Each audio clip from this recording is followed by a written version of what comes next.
Hey guys, so this will be my third attempt of doing Psychopathology's Case 15. This is for the book, and I don't know if anyone has ever heard of it, titled Abnormal Psychology, Casebook and Abnormal Psychology, Timothy A. Brown and David H. Barlow, Cengage. So again, I will be doing borderline personality disorder, case 15, and this is in regard to Robin Henderson. She is a 30-year-old female Caucasian woman, married to a male and no children. She is living a middle-class lifestyle. She has been referred on a number of occasions to psychiatrists, psychologists, but as of current, clinical psychologist by her psychiatrist. And her psychiatrist has been treating her with pharmacotherapy, antidepressants. Robin, she usually prefers outpatient for what seems easier for her reattempts, but no one can neither confirm nor deny in the beginning of this case that is the reason. However, as you read on, the implication thereof is put in text, letting you know that she is struggling mentally, emotionally, you name it, with her borderline personality disorder. And a lot of the reason why is because she grew up with two parents who had alcohol use disorder. Her mother also had depression, a history of depression. Her father is also under the terms of pedophiliac disorder. He began to assault her from ages 5 into her high school years, and it started off as just grooming, later on became physically violent and abusive, and then later on we go into marital. Her husband was supportive at her very first meeting, and then he later, as you can read on, he slowly begins to decline. And this is a big indicator that as you read into her and her husband's marriage, that there are some discrepancies going on that are causing her episodes, her reattempts, her just all over the place feelings. And with this being said, her not having her spouse to back her and everything that she's mentally and emotionally dealing with can probably be a major life stressor for her ongoing. Continuing on, Robin was considered an only child. She had no brothers or sisters. She struggled to trust her therapist for an extended or extensive period of treatment. She later goes on to open up about abuse about her father for the many years that she had to live in the home, and then opens up as well about her husband and his verbal and emotional abuse. Very dismissive behaviors, and it seems very anxious, avoidant every time she wants to be supported or be reassured, or him have some type of empathy toward what she is feeling and going through. Robin had started binge drinking at about 14, and I would assume the reason why she may have begun the binge drinking is to cope with the persistent sexual advances from her father, and full-blown attempts, in order for her to kind of numb and cope with her day-to-day life. her marital struggles onset a lot of her attempts of suicide due to the emotional and verbal abuse. Attempts were very repetitive, as you can read throughout. Robin could not keep any lasting or real friends due to her, just lack of kindness. She would often try to bring them close to her through gifts, just any different old thing that she could kind of draw them in with, or reel them or lure them in with, only to kind of berate and kind of like push them off and alienate them. And this kind of gives us an undertone of, repeated negative relationships throughout her life, and why she felt the need to push people away. Because as you read on, she wants a lot of her needs met. When they're not met, she kind of lashes out on people. And then berating people, it gives kind of an undertone of like Robin is kind of seemingly beating herself up, if that makes sense, for better lack of words. She's kind of beating herself up, beginning to kind of internalize her own resentment toward herself, her husband, her parents, people, etc., etc. And so, moving on, when it comes to family and friends, like that, outside family and friends that she felt she could keep in contact with, I guess from reading out of case 15, when she would threaten family with suicide, or become antisocial completely, these things would not really work in her favor, because she would try to threaten to keep her family members around, and if they had no interest in being around her because it was too much for them, she would then either cut them off or threaten that suicide attempt. And then she was a very smart woman in college, very, very smart. They never mentioned anything about her being top of her class, but they mentioned that she was a college graduate, gained a degree in healthcare.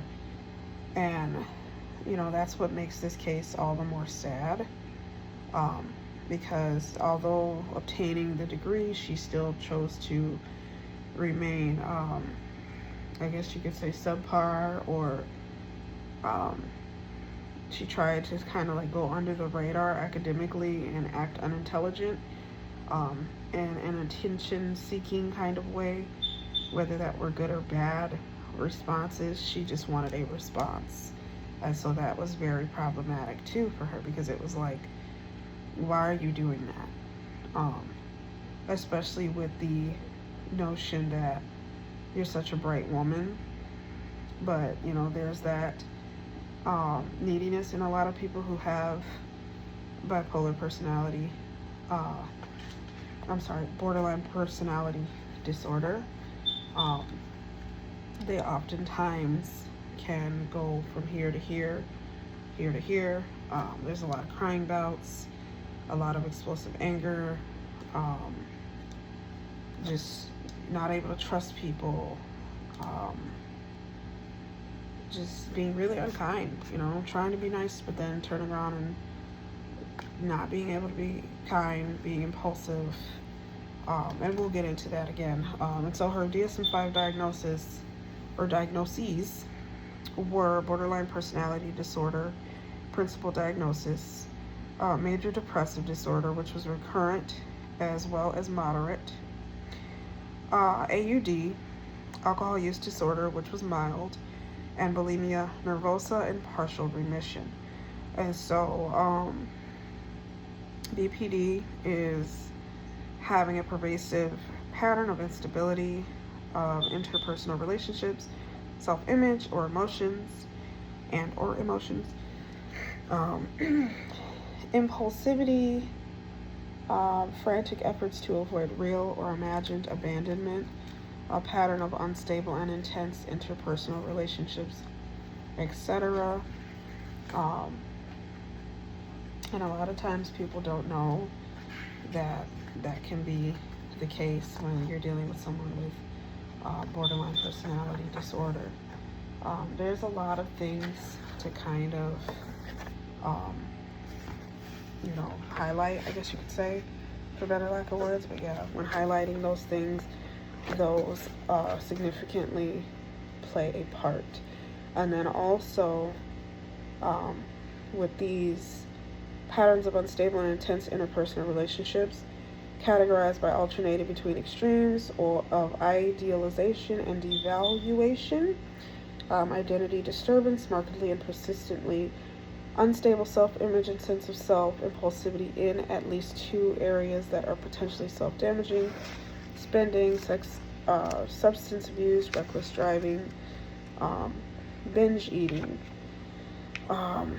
recurrent suicidal behavior, gestures or threats, or self-mutilating behaviors, which she was very much known for, cutting, burning herself, things of that nature, when she would go into manic modes or have maybe splitting situations. And oftentimes I think this was to kind of block out the severity of her trauma. Also, a person can also deal with emotional instability due to a marked reactivity of mood, intense episodic dysphoria, irritability, anxiety lasting a few hours, chronic feelings of emptiness, inappropriate intense anger or difficulty controlling anger, and transient stress-related paranoid thinking, of severe dissociative symptoms. In other words, back to the splitting, where feeling like you're kind of mirroring dissociative identity disorder. And sometimes people with borderline personality disorder also may have that DID as well, kind of intermixed or overlapping, just due to the trauma. They both can kind of counteract one another. And sometimes people, again, they have to go into that trance. They have to kind of dissociate themselves and kind of like have an out of body experience in order to cope. Sometimes even create alter egos or an alter ego and another sense of self outside of self, to cope with day-to-day life stressors, or just life in general, just being able to remain alive through the stress of having to be alive or having to relive these moments. And then BPD must also be evident by early adulthood and present in a variety of contexts, not specific to certain situations, to be counted toward the diagnostic.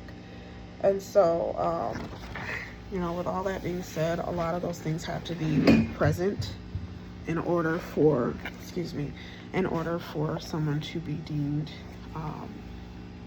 borderline personality disorder. And this is not just to say that all things will pop up. Not all things are going to be the same in every person out there.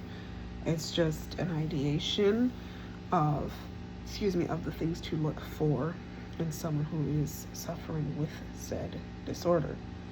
And so, you have to also think about, the type of trauma, how long they've been dealing with the trauma, how early on, how late in their life. PTSD may also overlap, dissociative identity disorder, a lot of these things. But it does not mean that a person will always have all characteristics, and it is not always due to trauma. Sometimes it can be genetic, where it's just a history in family members, and so it may overlap into child or grandchild or skip generation. And so, all that being said, for me, there was a lot of interesting things, but let me finish by saying husband also stopped caring early on. He was very abusive. And these are the things that were most interesting and surprising about the case for me, according to Robin, because Robin's husband, he was clearly a narcissist. He pretty much possessed all of the narcissistic, the characteristics of a narcissist, who just was cold, did not care, was very much critical, belittling, emotionally, just withholding affection, things of that nature, just withholding everything from her and making her feel alone in her time of need, lacking, reassurance, affection, compassion, care, and was extremely dismissive and or anxious avoidant of her needs. And if I said that early on, I am saying that again, that is what made me kind of feel like he may have been a narcissist without it being mentioned in the book. It just very much showed he had a lot of unresolved issues within himself that caused distress in the marriage as well. And just by stopping support was and even more kind of more of a push for her to kind of go reattempt with her parasuicidal behavior, and just being very abusive, negative towards Robin, with her relationship pattern and patternizations with others that she had come across in her lifetime, saddening family life and ability to obtain a degree despite years of constant repeated sexual abuse. I was saddened for her because you did so much to achieve your the lifestyle that you worked so hard for, and if she would have stayed the course and gotten all the help that she needed, I feel like things could have been a lot better for her. And her ultimate suicide upon news of her husband finally choosing to give up on her, go have an affair, pretty much kick her out, kind of was just like the ending shocking factor for her that was just like, okay, my life is in shambles. There's no point of return for me. My husband doesn't really want me anymore. What do I do now? And so that kind of gave her like the tipping point to just end it all. And that was saddening for me to have to hear, because it was like, you did so much in your life, and it's not your fault that people did not deserve you in your life. It's not your fault that people did not see your worth or see you as someone who was important to society, but you were. And I wish that she could hear it, but she was so important, because a lot of these cases in this book, particularly speaking, these were real cases, real people, different names. I wish she could hear that. Treatments, goals and plans, dialectical behavior therapy, psychoeducational skills, training groups, and I also want to add in peer support groups, any type of support group, one-on-one, individualized, group, multiple people, whatever it takes, I feel is a good thing to maybe even add in for someone who's tried dialectical, psychoeducational training groups that were one-on-one, but they didn't do anything. And so maybe getting around other people so that they don't have parasuicidal ideations or behaviors continue to recur, or just having an environment, having a support system can often take that off of a person's mind. And then individual therapy, i.e. Motivations to stay alive, other ways to teach a person strategies, coping skills to maintain the ability to stay alive regardless of what you're feeling in here. And then we were also asked, as far as the final part of our narrated case review for psychopathology, for thinking critically. We had thinking critically questions, and we were asked, what factors do you think contribute to the finding that borderline personality disorder is much more common in women than in men? Off top, And for those who know a lot about mental health, any type of mental health, not just borderline personality disorder, it could be body dysmorphia, it could be bulimia nervosa, anorexia, it could be schizophrenia, it could be PTSD, it could be anything. Most men in society are taught not to speak up. They are taught to be strong. They are taught that they are the head of their household. They don't get to open up about anything personal. They are supposed to just suck it up and just deal with it. And I'm not saying that I agree with that. I don't.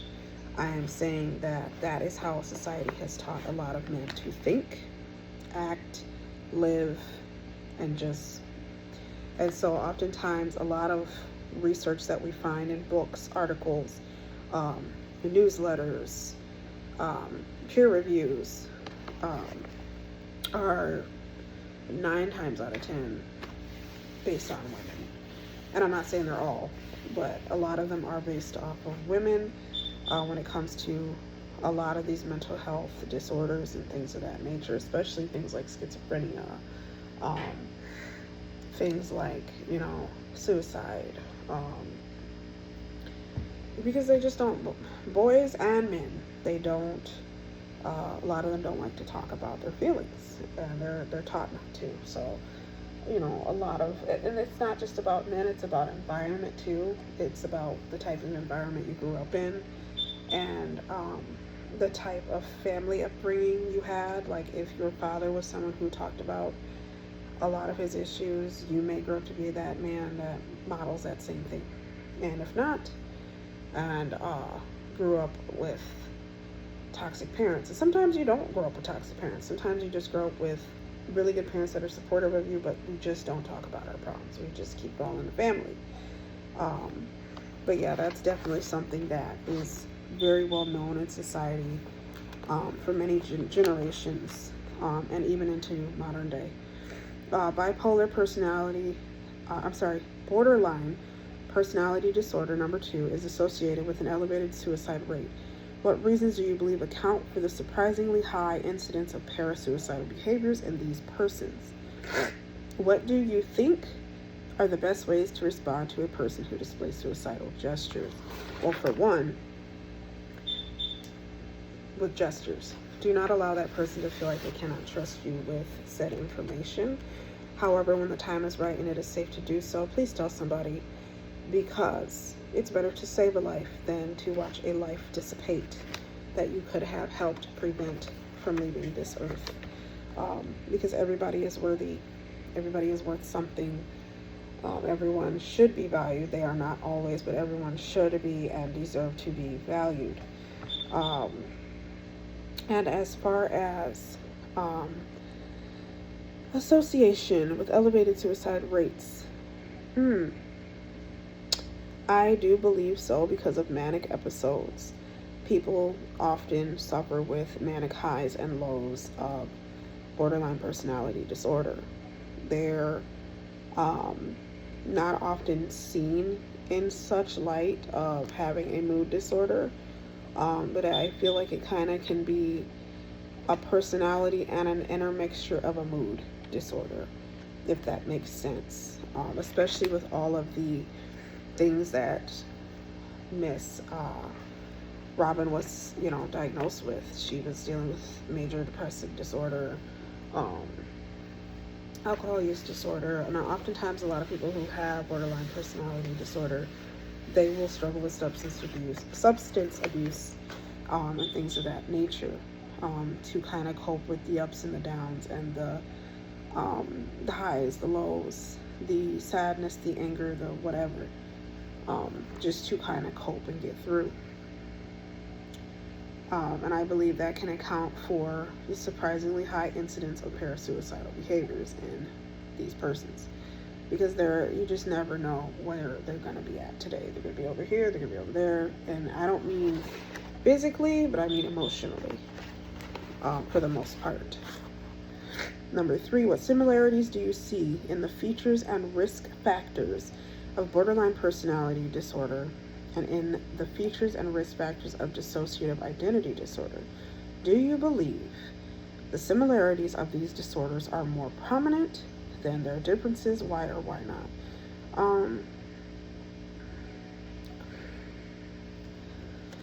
I feel there's more similarity than difference when it comes to borderline personality disorder and dissociative identity disorder. And I think I kind of mentioned that a little ways back when it came to just understanding why it is people end up having dissociative identity disorder that can oftentimes overlap with borderline personality disorder. Again, going back to trauma, sexual abuse, emotional abuse, psychological abuse, it can cause just a lot. Just narcissistic abuse alone can cause a lot of psychological disorders in people, and it can make a person go into a state of psychosis sometimes if they stay in a environment that is constant fight or flight and not giving them the mental time to make or break down why they're being screamed at,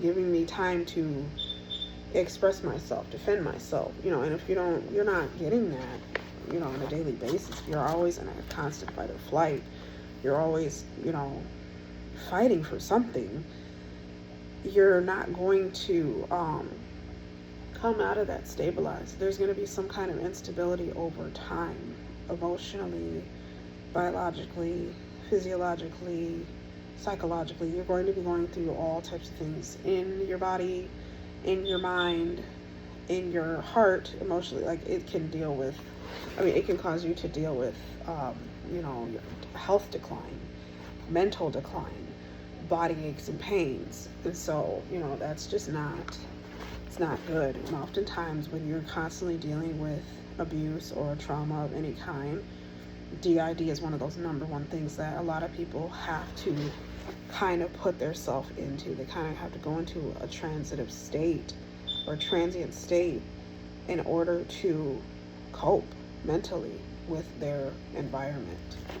And even if that means just losing touch with reality for a moment or creating an alter ego, whatever that may look like for some people.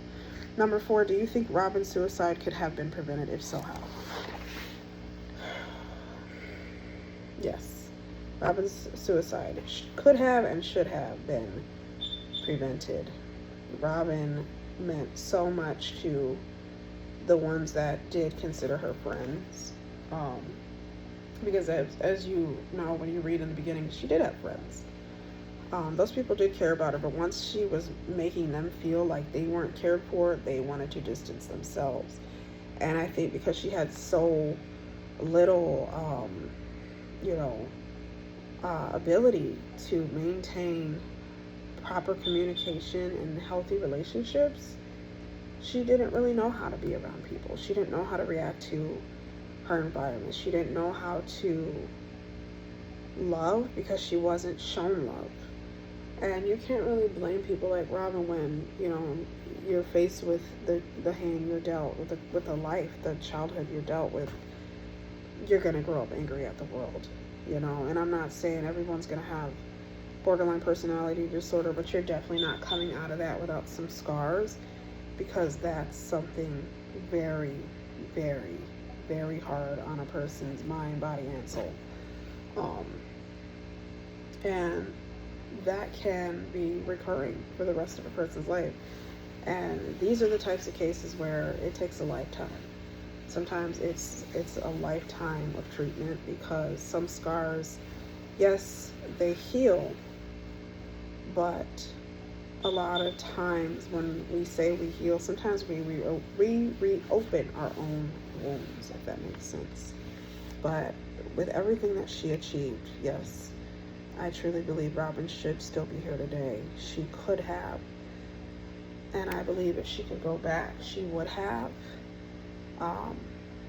chose to live. If she would have been, seriously, in treatment, doing everything she needed to do for herself, and working towards steps to really move past her pain. Even if she had to go out and try new things like breaking stuff. And I'm not really quite sure what that type of therapy is called, but yes, break some stuff, some glass, you know, go to a shooting range, whatever you have to do. Take some taekwondo classes. Maybe psychoeducational was not enough. Dialectical was not enough for her. I feel like do everything in your power you need to do to overcome. Because we need more people like Robin in the world, who felt like, okay, I am smart, I can do this, I need to prove this to myself. But in her saying, I'll show you, in her case, she did show us, even though she left behind, you know, a sad ending, she did show us that she was worth something. And that is one thing she left behind in this world. She let us know that she was a fighter. Even though she couldn't fight any longer, she let us know that she was a fighter. And she fought to the finish for that degree. And she, you know, she kind of spoke volumes with that alone. And I hope that a lot of people can understand why she fought as hard and as long as she had to fight. And I wish that Robin's family or friends felt like she was as worthy as I wish she would have felt for herself too. Thank you.